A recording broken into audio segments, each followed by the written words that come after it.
Today we're taking a look at two lesser films and the filmographies of much more talented filmmakers. Not everything can be a home run, and these two films are good examples. A sniper opens fire in New York City. When asked why, he says, "God told me to," and jumps to his death.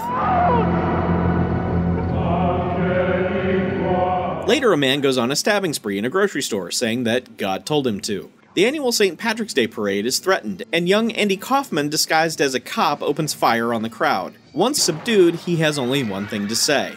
Thank you very much. No, I'm kidding. He said God told me to. More and more violent crimes happen, all ending with the same statement. Tony LoBianco is a cop on the case, but he has other problems too, like a wife, and a mistress, and a murky origin story. Through his investigation, he learns that all of the perpetrators hung out with a young blonde man, but no one can manage to recall what his face looked like. As he investigates, he gets attacked by a crazy lady. God told her to. And he learns from the Smucker's guy that the person likely telling all these people that he is God was born without sex organs. Neat. Then there's a secret cabal that's doing the bidding of this God thing, which turns out to be an alien, played by Richard Lynch. The cop might also be an alien too, and they might have an alien fight at the end? The problem with Larry Cohen's God Told Me To is that the first act is riveting, but the second act is a goddamn mess. By the time things get crazy in the third act, you can be a little glassy-eyed or just lost entirely. But I'll say this, Larry Cohen sure makes some New York-ass New York movies. The locations are just amazing. Also, I find it notable that Sylvia Sidney, who played a lady in a nursing home in 1996's Mars Attacks, is playing a lady in a nursing home in this 1975 film. God Told Me To is worth a look, more as a curiosity than anything else. I'll give this one a shot again in the future though, probably.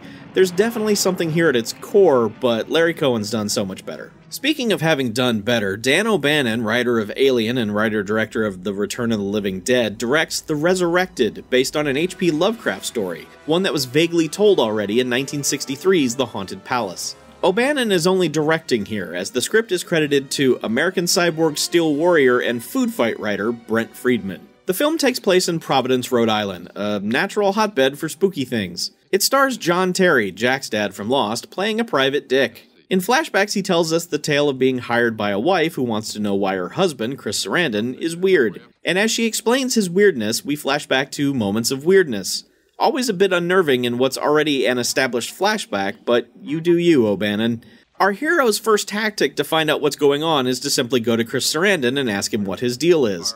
That doesn't work. So he and his team investigate, and investigate, and investigate some more. They do a lot of uninterrupted investigating in this movie. So his deal ends up being that he's using human remains to conduct some unnatural experiments involving, you guessed it, resurrection, and immortality, and ultimate power, and the like, but the side effects are dire, because of course they are. The Resurrected is certainly sincere enough, but man does it drag. The non-stop investigating just isn't that interesting, and while the finale is super neat, getting there is a chore. Richard Band provides an intense gothic score that's trying so hard, too.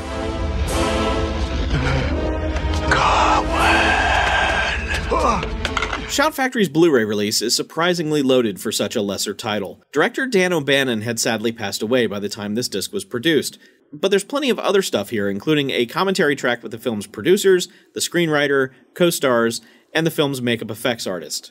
Elsewhere on the disc are nearly 110 minutes worth of interviews with lead actress Jane Sibbett, actor Chris Sarandon, who explains that O'Bannon was not well during the course of the film, an informative talk with an author and H.P. Lovecraft expert who mentions that Lovecraft was born in Providence, Rhode Island, so there's that connection, screenwriter Brent Friedman, composer Richard Band, production designer Brent Thomas, and effects artist Todd Masters. Whoa, whoa, whoa! Also, here's a 3-minute clip from the 1993 Fangoria Chainsaw Awards, where Bruce Campbell and Quentin Tarantino present Dan O'Bannon with the award for Best Independent Low-Budget Film. Then there are the usual trailers and photo galleries. Now, apparently the German Blu-ray release featured a work print version of the film that runs 137 minutes, which is about 30 minutes longer than the final cut. On the Shout Factory disc, there are 18 minutes of material from this work print. Now, IMDb says that, according to Diane O'Bannon, the film was recut against her husband's objections and released without his approval. It was re-edited without the humor that he had attempted to put into it. That coincides with some of the things Chris Sarandon mentioned in his interview. It sucks because I think some humor definitely would have helped. As it stands, The Resurrected is a horror film you probably aren't familiar with, and there's no reason to get acquainted.